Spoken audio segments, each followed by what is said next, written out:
June Nagaraw. Ako ay taga-Kapalong. Ako yung pang-3C na anak ng aking mga magulang. Sa hirap ng buhay, kasi ako yung pang 3C na anak ng aking pinakamabait na magulang.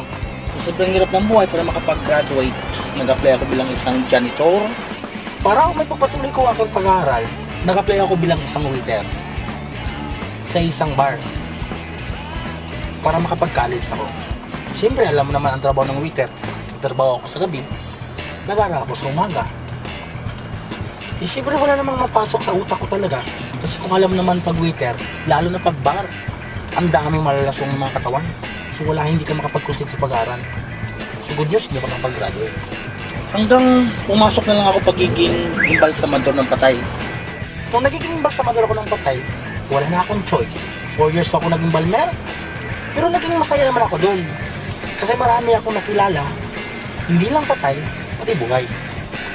Ang nangyari sa akin, after 4 years, may isang taong naging tuloy sa akin, papasukan ko daw ang network marketing. Hindi naman ako nag-aalanganin na papasukan yun kasi una, wala namang wala sa akin kasi dati naman akong walang-wala. Hanggang pinasukan ko ang network marketing. Nung pinasukan ko ang network marketing, ang dami nagsabi sa akin, swindler daw ako. Kasi lahat ng mga kumpanya na pinapasukan ko, nagsara. Ang iba nag-close. Ang iba din naman, umalis. So sabi ko, ganito pala ang trabaho ng network marketing. Ang hirap ng buhay. Pero, hindi ko pala alam na may sistema. Hanggang pinasukan ko ito ng global. After 3 months doing the business, good news, may nangyari. Lahat ng mga hindi niniwala sa akin, biglang nagtaka. Nagpalabas ko ako 1.6 million brand new Montero Sport. Ang sarap. Nung dating dinadrivean ko ay Caro, yung Porlon. Ngayon dinadrivean ko Montero Sport. At ang malupit dyan, marami hong taong nagtaka kung ano daw ang negosyo ko. Tinuloy-tuloy ko lang. After 6 months, ako yung unang na-award at the first millionaire circle in Davao. After 1 year, ako din na-award bilang isang global ambassador in Davao. Hanggang tinuto ko na talaga ang business kasi sabi ko, dito ako makapag-break. Hanggang nangyari, after 1 year and 3 months, ito ho, ang napalabas ko. Brand new Hyundai Tucson, 2011 edition. Ang sarap pala. Yung tipong dating pinapangarap mo, ngayon dinadrivean mo na, sa loob ng 1 taon at 3 buwan, 2 sasakyan ang kayang napalabas na dating embalsamador. Ngayon ang sarap kasi pakinggan, ngayon ay isang ambasador. Hanggang nasabi ng mga kapitbahay ko, ano kayang negosyo ng June Nagaraw ng 2 sasakyan, napakaganda, ang pangit ng bahay. Sa sobrang inip ko, pinagiba ko yung bahay. At sabi ko sa sarili ko, antayin nyo kung anong resulta sa pagpapagiba ko. After 6 months, natayo ko ulit.